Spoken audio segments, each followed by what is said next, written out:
Hello and welcome to News Central TV. My name is Mazino Appeal. The top stories this hour. SERP gives CBN 48 hours ultimatum to CBN to reverse ATM fee hike. And Nigeria's, or rather Niger's military leader launches national convention on government transition. And also coming up, at least 48 killed in Mali gold mine collapse. Details coming up shortly. News now at this hour begins in the west of the continent, where the Socio-Economic Rights and Accountability Project has issued a 48-hour ultimatum to the Central Bank of Nigeria to reverse the newly announced hike in automated telemachine transaction fees, describing the policy as unlawful, unfair, unreasonable, and unjust.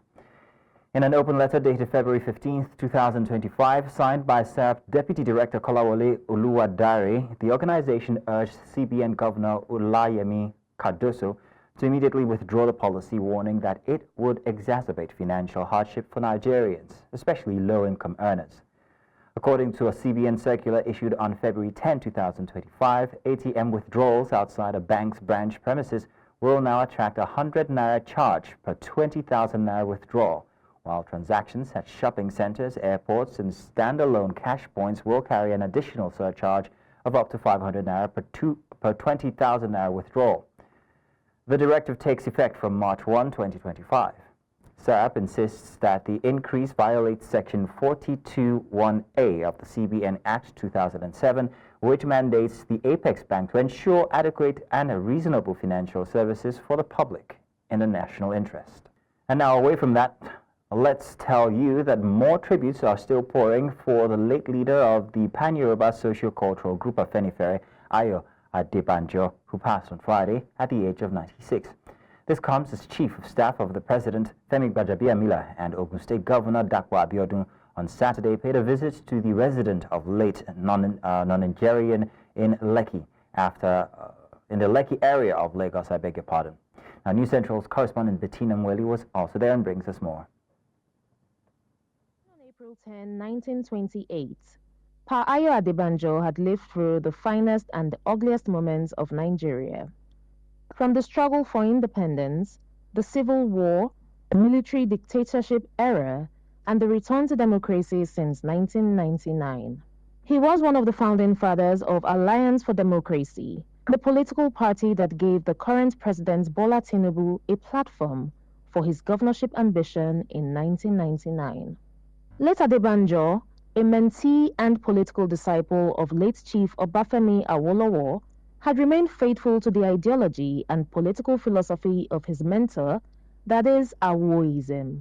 A visit by the News Central crew to the residence of the late nonagenarian in the Lekki area of Lagos State reveals how he was revered by movers and shakers of the polity, who collectively described him as a man who lived a true and worthy life of blessing and amazing grace. He was a role model. He was a father figure to us. He was an iconic, Yoruba man who we all became very fond of because of his dogged principle. He was irrevocably principled. He was bold, he was audacious, he was consistent, he was fearless. Baba would tell it as he sees it, as he feels, regardless of how anyone feels about it. We learned a lot at his feet, particularly for equity in the Nigerian state, that every ethnic nationality in Nigeria should have a sense of belonging in the running of the affairs of Nigeria. And that was what Ayo Adebanjo, I believe, Nigerians will most remember him for, as a man of conviction, as a man of courage, as a man whose position on national issues you do not need to guess. He says it the way he feels it. My father had integrity. I mean, it's been said over and over again, and in fact, and the integrity according to my father's world view is basically, one, having the courage of your conviction. telling it as it is. My difference with him was that I do everything with moderation, but my father would say it as it is. And when he says it, he puts it in context for you to understand. He's not a blabber, he doesn't just talk. Pa Ayo Adebanjo had been one of the most vocal, brutally frank and unrelenting until his death, calling for the restructuring of Nigeria. Baba Adebanjo, a journalist before he ventured into law, is survived by his only wife, children, grandchildren, and great-grandchildren, among others. In Lagos, for News Central, I am Bettina Nwili. To politics now, Nigeria's Electoral Commission is calling for stricter laws to prevent vote buying and other malpractices. The Independent National Electoral Commission wants individuals to be prohibited from carrying large sums of money within polling areas. INEC's Director of Litigation and Prosecution, Taminu Mohammed, suggests a cash limit of 50,000 naira within polling areas. This move aims to curb vote buying, which has become a major threat to Nigeria's democratic process. Security agencies have reaffirmed their commitments to ensuring free and fair elections, but acknowledged challenges in logistics and coordination. Lawmakers have pledged to address the concerns raised, with plans for a 2025 Electoral Act to replace the current 2022 version. The proposed reforms aim to strengthen Nigeria's electoral laws and prevent malpractices. Still on politics. The chieftain of Iowa Consultative Forum and former secretary of the defunct Action Congress, Usman Bugaje, has called for collegiate system of leadership in the country to end the North-South presidential rotation debate. Bugaje said he would prefer the country to get the best hands, wherever they might come from, to run the country than narrowing the presidential choice to a region of the country.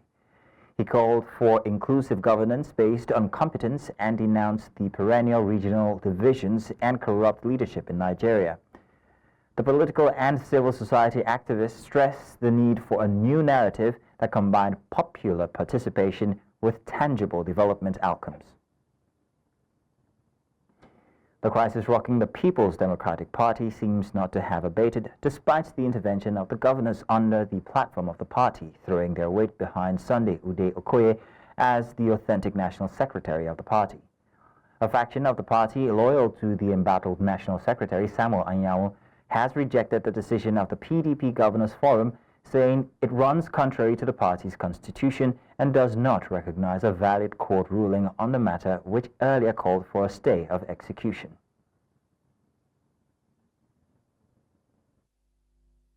It's high time we say we don't want to remain silent any longer, to allow people that claim to love PDP, that parade themselves as lovers of PDP, to go ahead carrying narrative, deceiving party faithfuls in Nigerians and abroad and Nigerians. We only have PDP, and that's why we said today we are going to expose those weeds in PDP. We are calling on the Taraba State Governor specifically to speak out regarding this section. He was the state chairman of PDP, contested, won the primary, contested the governorship, won the election. He still remained the chairman, functioning as the state chairman. We insist that Senator Samuel Enemeka Anyanwu remains the authentic PDP National Secretary in line with the party constitution and other existing laws of the land.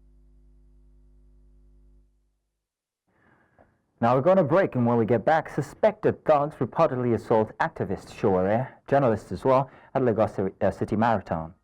Details of this and more after the break. Stay with us. Welcome back. Now, the presidential candidate of the African Action Congress in the 2023 elections, Omoyele Showore, was reportedly attacked by suspected thugs at the Lagos City Marathon on Saturday morning. Showore and members of his media crew were assaulted while participating in the event. The attackers also targeted journalists covering the marathon, injuring several and destroying cameras and other equipment. Access roads leading to the ports in Nigeria play a pivotal role in the efficiency of the ports. The Minister of Marine and Blue Economy, Adegboyega Oyetola, had in 2023 listed 15 roads connecting Nigeria's seaport that require urgent and comprehensive rehabilitation and sought collaboration with the Ministry of Works. It's been over a year since both ministers agreed on the way to fix these roads, with the Works Minister Dave Umahi promising to take action without delay. New Central's maritime correspondent Neoma Obiaswalu assesses the state of the roads to find out what has changed.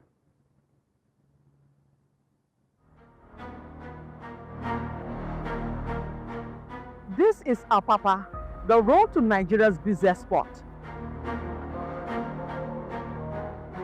A visit here shows the poor state of the road. This is increasing transport costs, discouraging foreign investment and hindering trade efficiency.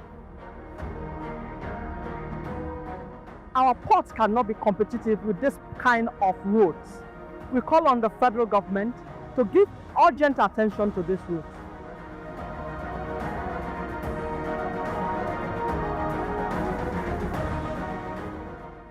Nigeria's port access routes, particularly those leading to Apapa ports in Lagos, are generally in poor condition.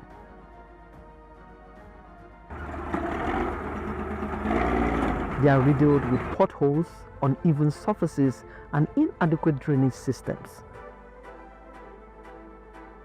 further worsening the traffic situation on the roads, leading to significant congestion, delays in cargo movement, and substantial economic losses as a result of inability to easily access the ports.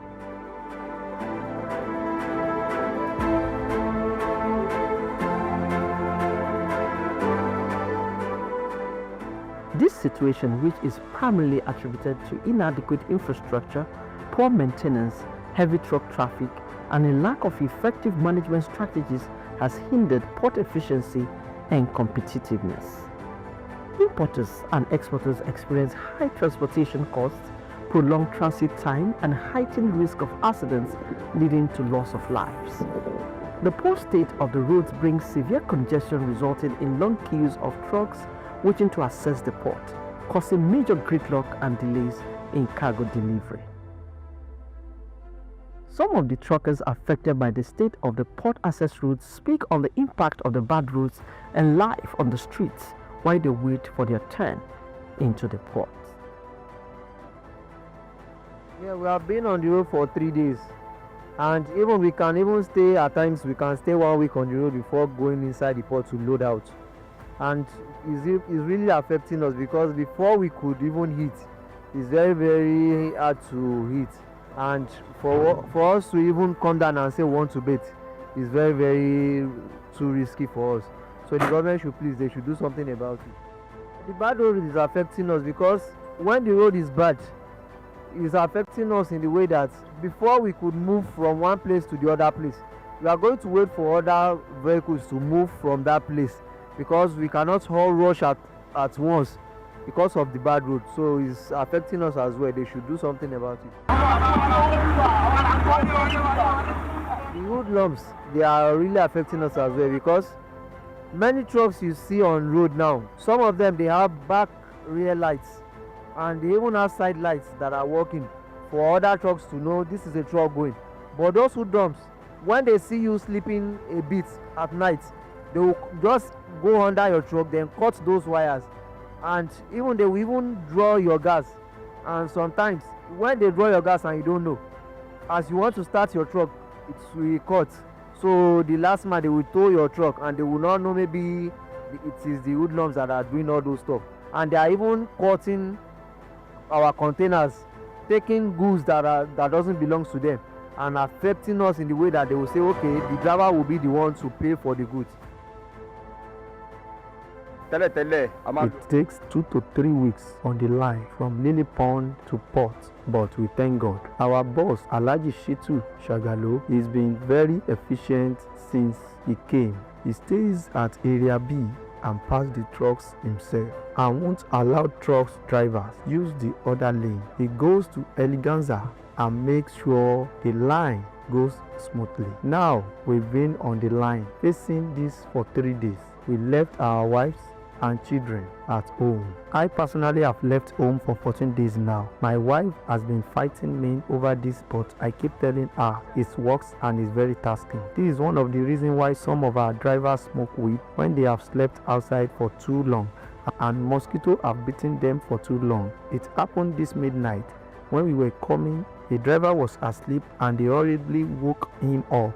He started the truck and he hit a truck in front of him. We are not sure how that happened. We wanted to relax and sleep a bit and that happened. Once we all saw that, we went to check and we saw that sleep was still in his eyes. Some people will refuse to sleep because of these things like these lure drivers into this street habit. A lot of drivers have embraced these societal ills as a result of being on the street for too long.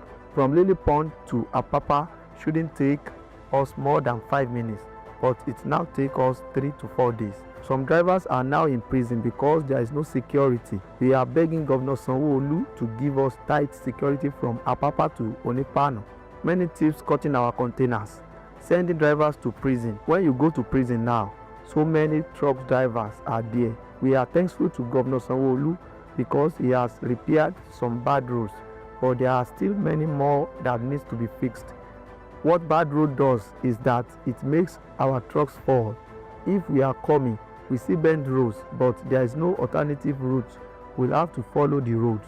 The front of the truck might have successfully gone through. The remaining back might fall the truck, and we can't run on these roads. You will now see thieves robbing us there. I've seen a driver come down to have a face-off with those thieves, and they use machetes on the driver's head. And all this is because of bad roads. We beg Governor Sanwo-Olu. He's really trying in Lagos State, but he should please do more, especially for Ijora to Alaka. It's very bad. We beg Governor Sanwo-Olu. He's working, but he should do more. In Lagos, for News Central, Norma Obiaswalo. Still talking infrastructure, the lawmaker representing Pakshing Kanke Kanam Federal Constituency, Yusuf Gagdi, has dismissed claims of a battle between him and the Plateau State government over the ongoing 33-kilometer road project in Kanke local government area. Speaking in Jos, the state capital, after inspecting the project site, Yusuf Gagdi responded to remarks by Commissioner for Works Joshua Ubandoma, who accused him of initiating work on an existing state project without proper consultation or approval. Now, News Central's Chizoba Nyonwe reports on that. The contentious road projects are located in Shiwer, Dokpai, Taplik, and Gunji districts of Kanke local government area. Gadi insists he obtained proper authorization before embarking on the project, saying his intervention was purely to boost development in the state. I wrote to Governor Simon Lalong to do that job, that a contractor is being mobilized with peanut to commence that job. And I got approval to start that job. It wasn't commenced at Governor Lalong because until you get money released before you start that work. So money, the peanut that was put in the budget was released, about 100 million or so, was released in I think in December or January. Then the work commences at that moment or thereabout during Governor Caleb Mutfong regime. Amid the controversy, Gadi says he would rather relocate the project to another site within Kanke local government area if necessary. Since the contractor wants litigation, I don't want litigation. They said they have taken me to court. I saw a summon. I'm not scared of that either. But I will not give them what they want. Because in my own little doubt, they want me to take them to court to obtain court order so that they will hide under the fact that I have obtained court order. So the road is under litigation. We are not going to do it. Responding, the Commissioner for Works, Joshua Obandoma, insists that due process must be followed for all infrastructure projects. Let us not begin to aggregate tension where there is no tension. This thing is very clear that this is the contractor who owns this project. It's still an existing contract. And he has written to us very clear that we should explain the rationale behind someone taking over his job. He started his job from the scratch. There was no road there. He opens the road to 33 kilometers. He has done all the cells work, that is the culvert, the bridges, which you and I, we saw most of the bridges. Someone did those bridges. It is not the contractor that did those bridges. How can you suddenly, and then make so much noise about things that is just a minor thing that we should sort? No one is sorting anybody. We're in governance to bring dividend of democracy to our people. A legislator is to make law. And we thank you that you're delving into executive function. Congratulations. Obandoma further noted that while 49 road projects have been successfully rehabilitated in Jos Bukuru metropolis, the state remains committed to expanding development efforts to boost economic growth and improve residents' livelihoods. In Plateau, for News Central, Chizoba Aniori. A district head tussle in the Takalafia community located in the Cairo local government area of Nasarawa State, north-central Nigeria, has left several properties vandalized, with many in the community sustaining various degrees of injuries. Residents who spoke to News Central Television said that the incident began as a disagreement over the district head position in the community and further escalated into chaos as it involved parties as they threw all caution to the wind, taking the laws into their hands. Our correspondent Joshua Marai visited the community and now reports. Jubilation over the position of the district head of Takalafia as supporters expressed themselves with a dance. However, just a few hours ago, the sight of vandalized homes littered with stones was clearly visible as residents tell the story of the incident, which left many injured. The newly Topan district head recounts the lingering dispute between him and an aggrieved ward chief. When they inviting us for my election, I'm unopposed, nobody is contesting with me. So when we go for the election, one man in this village organized people. So when he organized people, when they start election, he's starting fighting Kingsmaker. He says that the disagreement has led to multiple court cases, all of which he claims to have won. We win the court in customary court. It's not to court to Marabana or again High Court. When he took court to High Court again, we do the case since that license and this year they ruled the case yesterday. After ruling, they now called me to coordinate me for the district of Takalafia. This stone, like many others you see here, all tell a story of what transpired in the Takalafia community of the Cairo Area Council in Nasarawa State. What initially started off as a disagreement between parties in this community over the post of the district head gradually transitioned into a chaotic incident that led to the vandalization of several properties, with many others injured. We spoke to the ward chief, who shared his own side of the story. If he said the election come by unopposed, he didn't say the truth. Because I am the chief of the community, I'm expecting myself to be the district head. The election is coming on tomorrow. They serve me by 3 or 4:30 in the evening that there is election tomorrow. I disagree with that. They went and do it. I sued them to court. He dismissed the current district head's claim of winning in court. They don't want anything because they do the election urgently. And I went as an emergency to the customary court to restrict them to not continue. And magistrate court cannot handle the chieftaincy matter. So that yesterday, the judge now pronounced that the order he give to not continue, he stepped down the order. That's why he warranted them to go and to ban him that yesterday. So the case is still pending in the court. He alleged that while returning to the community with security personnel, the district head and his entourage attacked his household, throwing stones they had brought in their vehicles. When they are throwing stones like this, that's how this man, before he get up, he hear "pah" for face. With peace now restored in the community, the dispute over the district head position is expected to once again be resolved in court, as the case is currently before a Lafia High Court. In Nasarawa for News Central, I am Joshua Imarai. The Kogi State government has reiterated its commitment to strategic investment in education, ensuring that no child is left behind due to financial constraints while enhancing educational infrastructure to develop quality human capital. Speaking on Sunday, the State Commissioner for Information and Communication, Honorable Kingsley Fowle, emphasized the government's dedication to strengthening the knowledge economy and cultivating a highly resourceful population. He highlighted that education remains free from primary to secondary levels, while with the government fully covering internal and external examination fees. At the tertiary level, bursaries are provided to thousands of students, ensuring access to higher education. Fowle assured that these initiatives have been institutionalized through the signing of the Education Bill into law, making free education up to secondary level and bursaries for higher education a legal right for every Kogi child.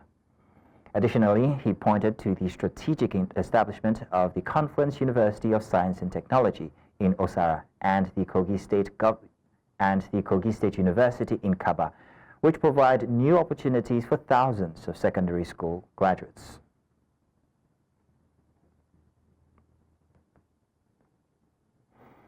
Now, the rising cost of eggs is now worrisome to both traders and consumers alike. What used to be an affordable source of protein for many households is fast becoming a luxury item. News Central's Oluwakemi Alimi visited a poultry in Lagos to find out why eggs are gradually becoming food for the rich. Eggs, once an affordable source of protein for millions of Nigerians, are now becoming a luxury. Prices have doubled in recent months, and both farmers and consumers are feeling the pinch. But what's behind the surge in cost? We visited a poultry farm to find out. One of the major factors that contributes to the production cost of egg, to high cost of egg, is high cost in their feed intake on the birds, because the feed is so expensive that we, the poultry farmers, are finding difficult to manage with. The ripple effects of the egg price surge are being felt across the supply chain, with bakers and egg wholesalers also sharing their concerns with me. And for consumers, eggs, once a daily staple, are now an occasional treat. This time, February last year, we were getting a crate of egg less than 3,000, and now a crate of egg is about 6,000 naira. If you're getting from a depot, probably you get at 5,005, 5,008 from a depot, and you're buying from retailers, you'll be getting like 6,000, 6,005, depending on your location. So it has really affected cost of production greatly. I would say yes, this year sales dropped. Having to cope with this continuous rise in price has not been easy for us, because we also have to be considerate of the people that are eating the eggs at the end of the day. So we can't even make so much profit from each batch of egg as against what we used to make in time past. I think we are making like half of what we used to make in time past on the same quantity of eggs, and it's not getting funny. Rising egg prices are a clear sign of the challenges facing Nigeria's agricultural sector, from high production costs to supply chain disruptions. As farmers, traders, and consumers continue to struggle, the big question remains: what can be done to make food, including eggs, more affordable again? In Lagos, for News Central, I am Oluwakemi Alimi. Coming up, at least 48 killed in Mali gold mine tragedy. This and more after this short break. Join us then.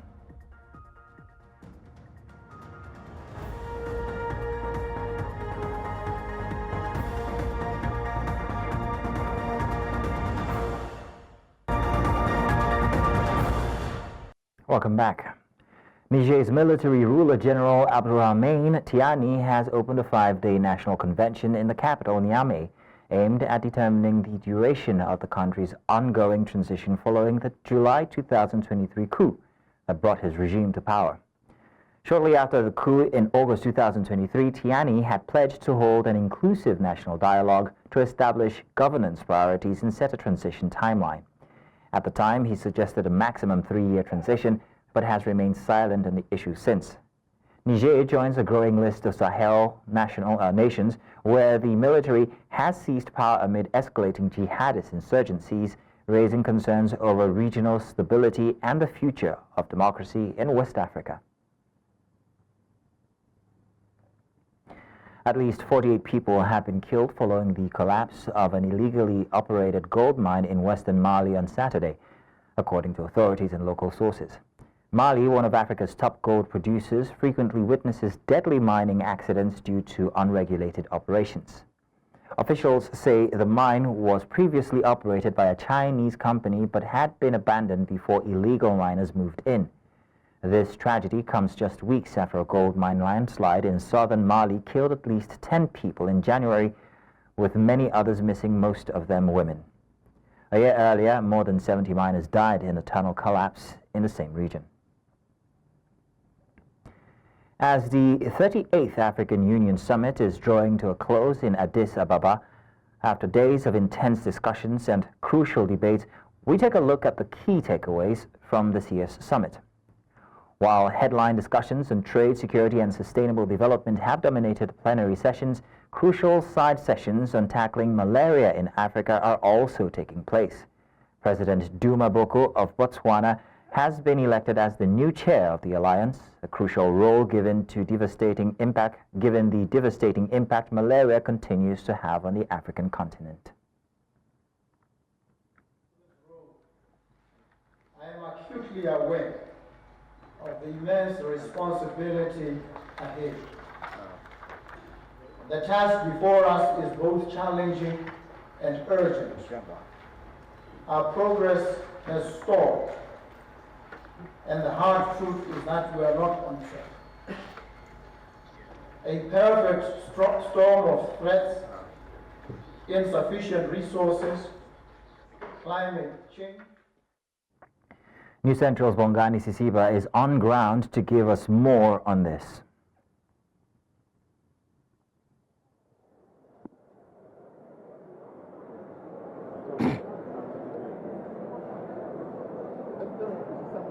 Good afternoon, Mazino, and also good afternoon to our viewers.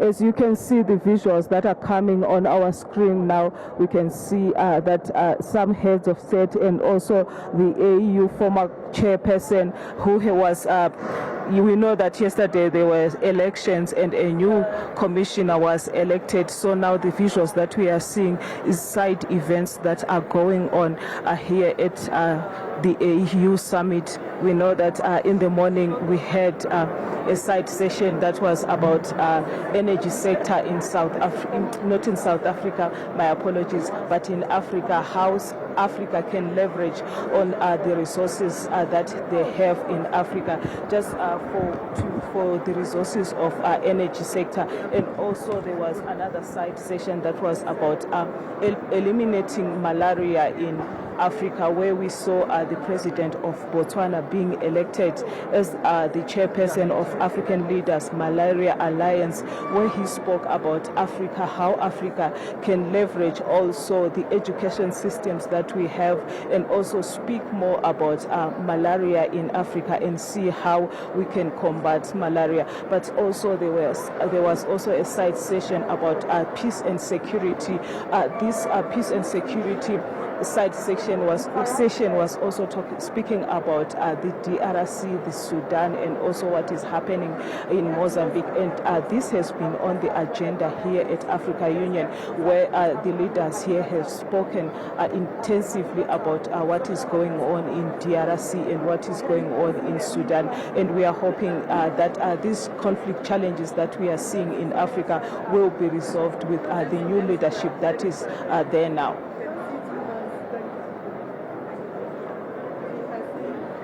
From the summit, and will continue to come to you for more as the day progresses and as the summit rounds up. Thank you, Bongani. Our United Nations Secretary General Antonio Guterres has called for the respect of the Democratic Republic of Congo's territorial integrity and warned against a regional war following the capture of a second provincial capital by Rwandan-backed M23 rebels. Speaking at an African summit on Saturday, Guterres cautioned that the ongoing fighting in South Kivu threatens to destabilize the entire region. He emphasized that the regional escalation must be avoided at all costs, insisting that there is no military solution and that the sovereignty of the DRC must be upheld. The warning comes as tensions escalate between the DRC and Rwanda, with concerns mounting over the potential for a wider regional conflict. In the DRC, as more cities fall, the risk of a regional war rises. It's time to silence the guns. It's time for diplomacy and dialogue. And let's be clear, this will be solved if there is effective Africa unit and Africa diplomacy to solve the problem.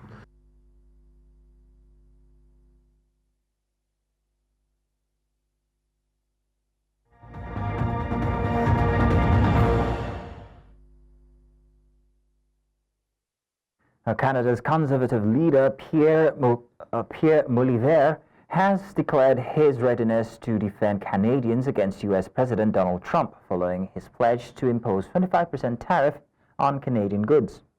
Speaking at a rally in downtown Ottawa, he directly addressed Americans, warning of the consequences of an unprovoked attack on Canada's economy through tariffs. Known for his direct messaging, Poilievre used the Flag Day rally to reset his campaign, positioning himself as a strong defender of Canadian interest amid the escalating trade tensions. He delivered a clear message to Trump: work with Canada or lose it as a friend. We'd rather share a border, the longest undefended border in the world. We know America is the biggest economic and military superpower the world has ever known. And we've been a good neighbor. We fought on the same side of the same wars. We paid with Canadian lives and treasure to fight for America, avenging the 9/11 attacks. You have your grievance with us, we have ours with you. But I would ask you this question: which other country would you rather have as your neighbor?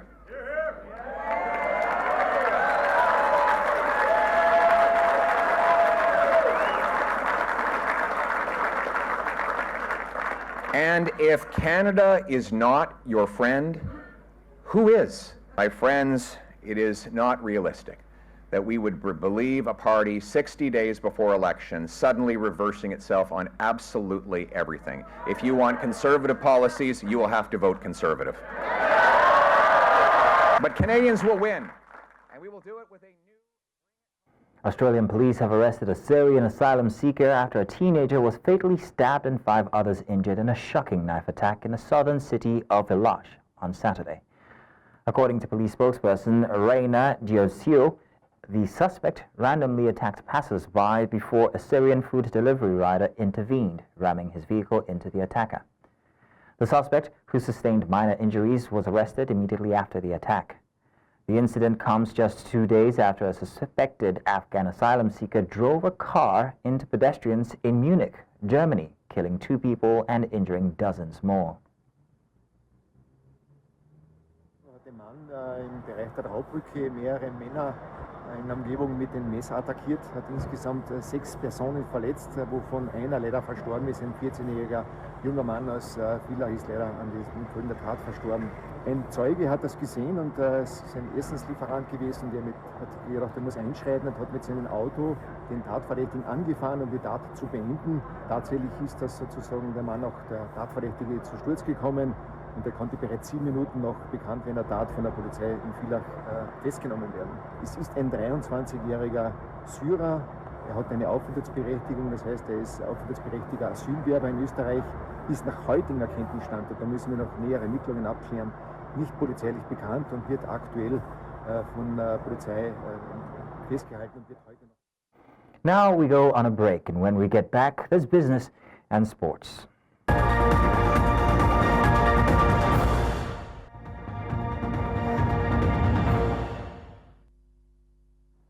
Welcome back. Now sports.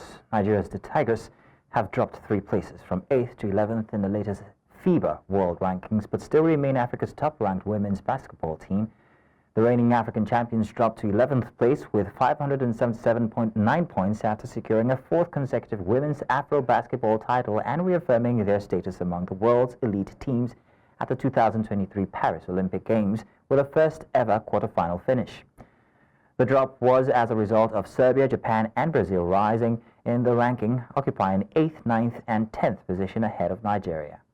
With this ranking, Nigeria continues to dominate in women's basketball as she remains the only African country in the world in the top 20 ranking.